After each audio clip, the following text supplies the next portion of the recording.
All right, let's just jump right in. The phone you're probably holding in your hand right now, well, it has a secret origin story. And no, it doesn't start in some Silicon Valley garage. It actually starts on the bridge of a starship. In this explainer, we're going to unpack the very real, documented, and kind of surprising link between a legendary sci-fi show and the smartphone in your pocket. I know. It sounds like a pretty wild claim, doesn't it? But what if it's true?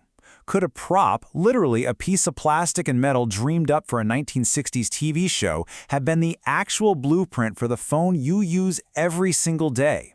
We're going to look at the evidence, and let me tell you, it's way more compelling than you might think. So to really get this, we've got to go back in time, back to the 1960s.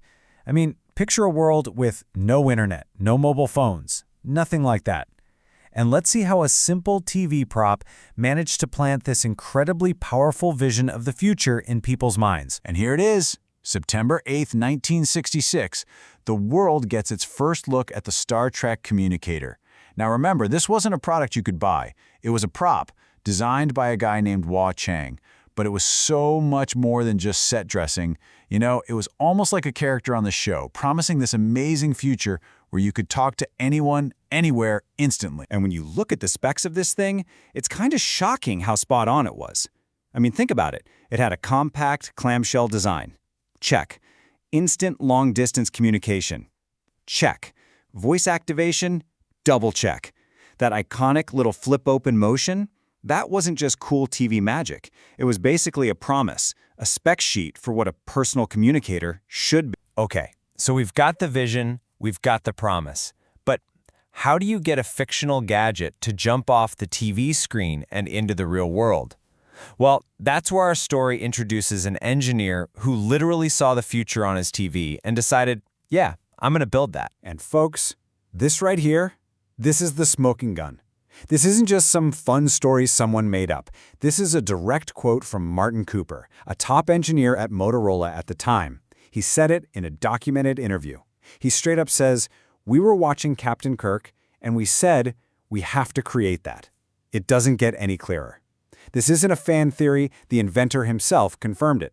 End of story. So, armed with this direct inspiration from Star Trek, Martin Cooper and his team at Motorola get into this massive race against their competitors to build the world's first real mobile phone.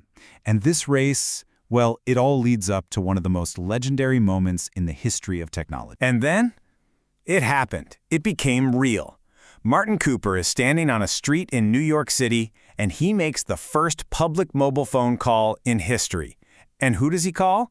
Oh, just his main rival, Joel Engel, over at Bell Labs. Talk about an epic told-you-so moment.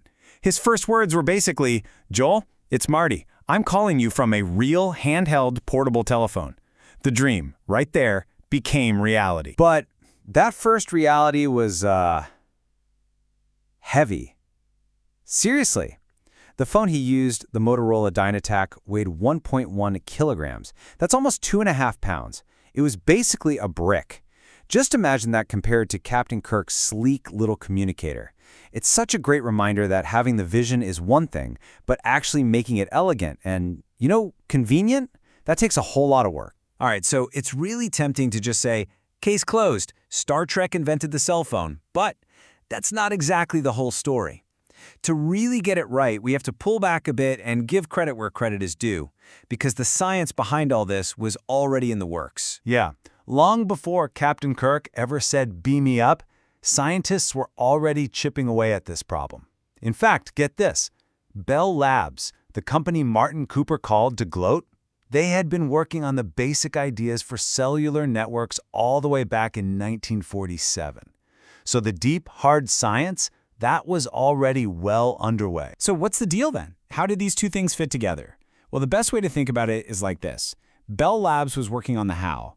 They were deep in the weeds of the science, the cellular theory, but Star Trek gave us the what and the why. It put a face on the technology, it made it cool. It gave engineers a tangible, iconic goal to shoot for. It showed everyone what the finished product should feel like. You really needed both to make it happen. And the story doesn't stop in 1973, not by a long shot.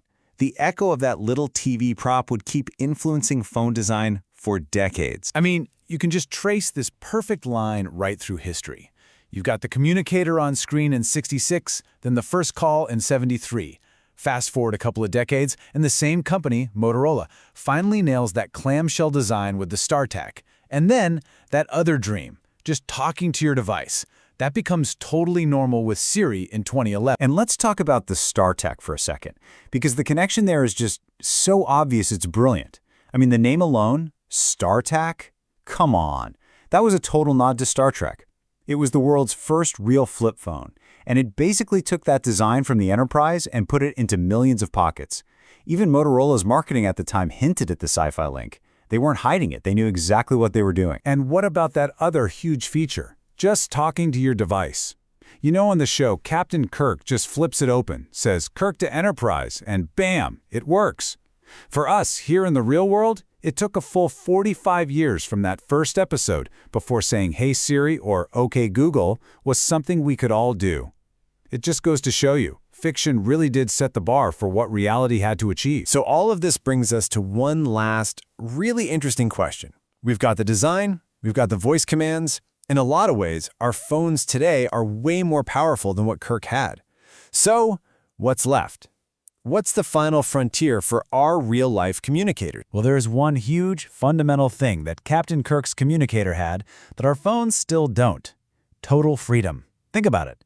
His device worked anywhere. On a weird alien planet, in deep space, it didn't need cell towers or Wi-Fi. Our phones, on the other hand, are completely chained to that network infrastructure.